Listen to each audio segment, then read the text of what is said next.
always liked the foldable cargo bikes, but I never wanted to really go and get one because the small low profile tires and really only being able to ride those on the streets effectively. But this is a totally different level of foldable cargo bike. For its price range, it has components and accessories that you're only going to find in more expensive e-bikes, to include mountain bike style 4-bar linkage rear suspension, which puts this bike on a completely different level with these 24-inch rims and 4.0 fat tires. The profile, once you fold the frame in half, doesn't take up that much more than a 20-inch wheel foldable cargo bike, but it rides so much better and smoother and is able to go over things that you wouldn't even take those other bikes on.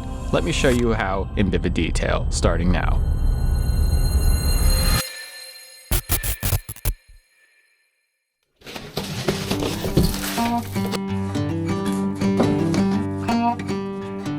The bike will come just like this, mostly pre-assembled, but there will be some things that you have to take care of. We can show you that real quickly here. If you are beyond this and you think you can handle this, go ahead and skip to this part of the video where we start to put the bike through its paces.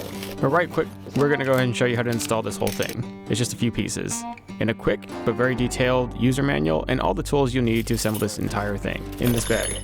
All the crucial components of the bike, such as the drivetrain, the cranks, and all the suspension linkage, that's all pre-tuned and installed. The things you'll have to install are stuff like this. No rings right here. It's just for packaging. Take it right off.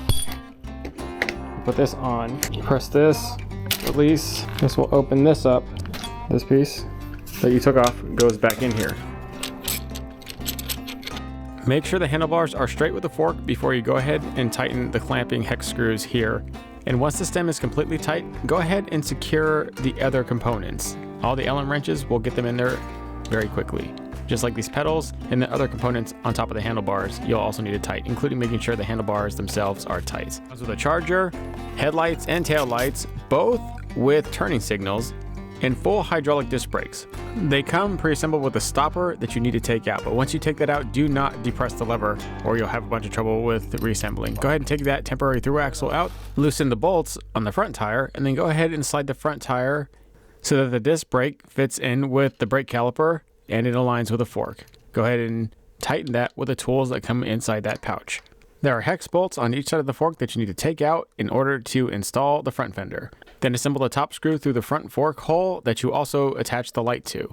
If the disc rubs against your brakes after assembly, you can go ahead and adjust those. It's just 2 Allen screws and you realign the disc brake pads with the disc brake itself so that there is an even flow.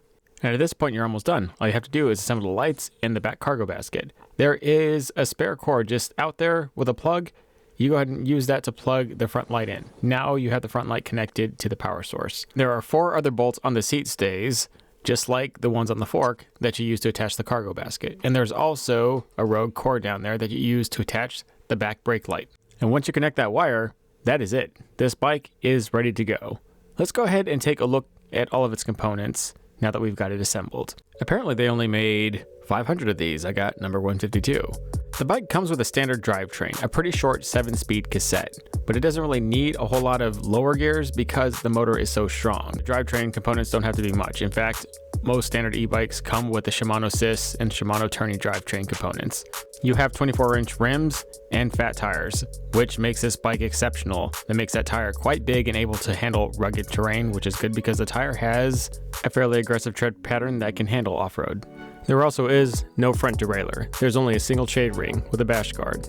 It comes stock with a 690 watt-hour battery. It also has a full set of lights, both front and rear, with turning signals. In addition, I'll mount holes on the very front of the frame if you want to attach a cargo basket. All to match it up with a set of RSX hydraulic disc brakes. Unlike cable-driven brakes, these will grip both sides of the rotor simultaneously, giving you much better stopping power.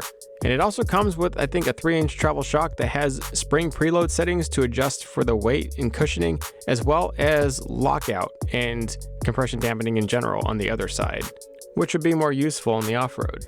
And for the rear suspension, we again have a rear shock with a 4-bar linkage. I'm interested to see how the rear suspension handles in rugged terrain in conjunction with the 4.0 fat tires.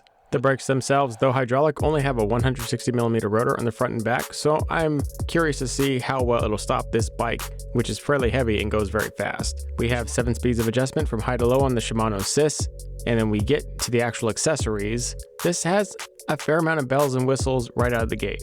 The head and tail lights are easy to access with just the flip of the switch, as well as the turning signals, also just a flip of the switch. I know this is broad daylight and you're not going to see the full effects, but in the nighttime, this should fare really well. And last, but certainly not least, there's also a throttle on the one side with an auto feature. But what is the best feature about this bike to me is that it is a foldable 24-inch cargo bike. The whole frame folds, the pedals fold, the handlebars here also fold, and you can just go ahead and take it and fold it right in half. This makes it so much easier and so much versatile to store for literally anything, whether it's in a trailer, the back of your truck, in a car trunk. That's why the 20-inch foldable cargo bikes are so popular, but now there's ones like these, a full 24-inch one, and if you look at it, there's really not a giant height difference in profile. Like we can see them side by side here. Look, basically the same, but the tires are much bigger. And where that matters is definitely in the off-road. You won't actually see any difference on the streets or sidewalks or smooth raceways, because that's where 20-inch wheels shines, whether on BMX bikes. But the faster you go and the more bumpy or rugged the terrain is, the more you will appreciate a larger wheel size. And the 24-inch seems to be the perfect size for this bike. Any bigger and its foldability might be null and void, because I couldn't imagine it having any bigger of wheels. The 4.0 fat tires already make it feel like it's a 26-inch standard mountain bike wheel. So how does the suspension work? Pretty freaking good. You notice right here.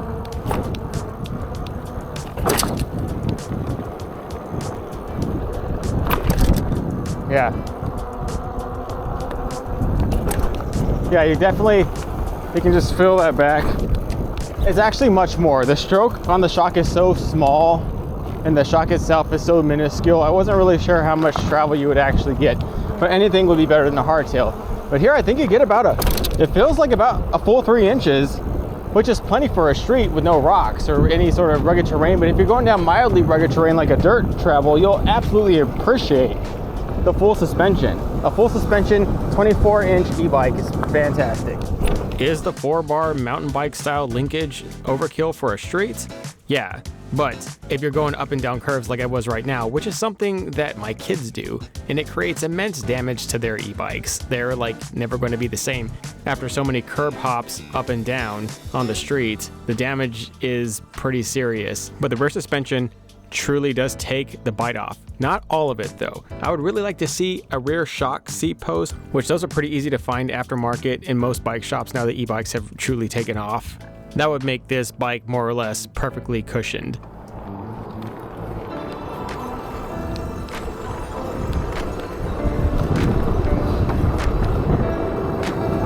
Thing flies. See if that's gonna go here.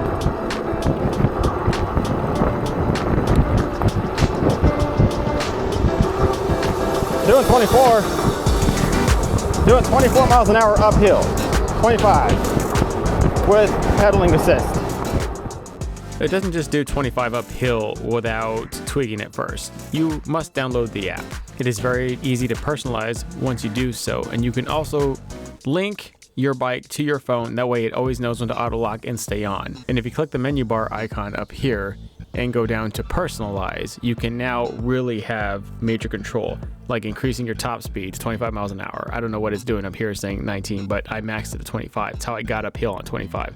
You can also control the power band in each PAS level that you choose, and also the responsiveness. You can also track your recordings and assign other riders and keep this bike fairly secure. It's a pretty good thing. Just hit the gub, right up it. And then obviously the 4.0 fat tires play a big role in the good even feeling and cushion, which is why these e-bikes have been able to just have like small forks in the front and hardtails and still be fairly unscathed without bending rims and a bunch of other stuff. It's because of these fat tires. That is one big deal. The control you get with the fat tires is good. But if we're being honest here, any e-bike looks really impressive going up a street. But all the components and all the extra add-ons on this bike make me think it can do more than just a standard run-of-the-mill cargo bike you get at your bike shop. I think this thing can go off-road and possibly perform really well. FYI, my family all own cruiser e-bikes, but my e-bike is this electric mountain bike. It's specifically meant to hit trails like this very aggressively with like unstoppable power. So you're pretty ruthless out there on the trail. I don't expect the Heybike Horizon to perform like that bike, but I at least have a standard of what I would think would perform fairly well over rugged terrain such as this. I'm mainly thinking that the full suspension, because it did feel very good going up and down those curbs, hitting them at like a straight vertical angle, and how well it took it and how deep the actual travel felt. It was a good 3 to 4 inches of travel, which is like entry-level trail cross-country riding on an actual mountain bike. And then you have the 4.0 fat tires, which are going to compensate heavily for any lack of travel that we truly have.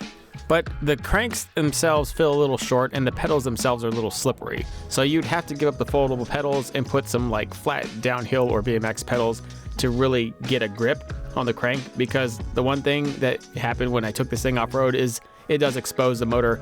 This is the part where you really do need to assist the motor. The motor is more of a pedal assist, not you assisting the motor like it is on the street. You really do have to pedal and get into it. Which brings me to my other thing. The Shimano Assist drivetrain is not meant for trails like this. It is not a good idea. That is like an entry-level drivetrain meant to kind of keep you onto this assistance, because the motor is truly the dominant force for this e-bike.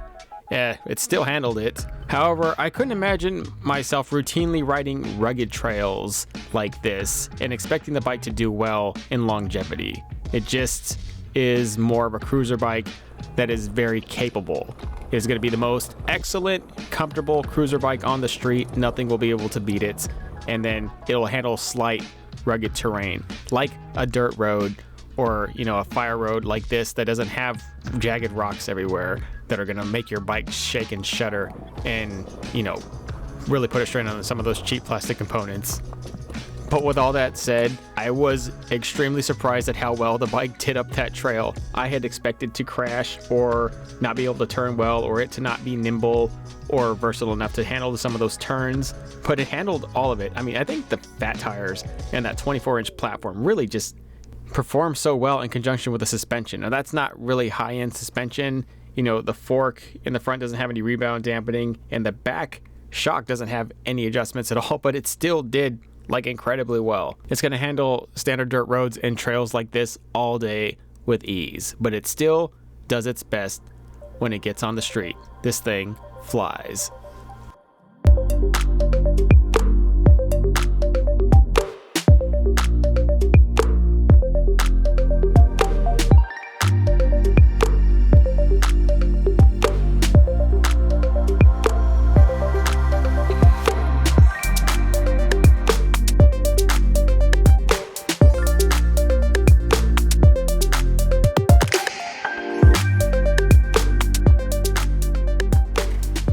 I got a lot of sponsorship offers for stupid things, other bikes here and there. I'd take a look at them. There's nothing great or extraordinary about them, but this one was the first offer where I truly got excited. I looked at the tires, I looked at the suspension, I looked at the components, I looked at how it was, and I'll tell you what, a 24-inch fat tire foldable cargo bike with this much stuff in it is something to truly take a look at.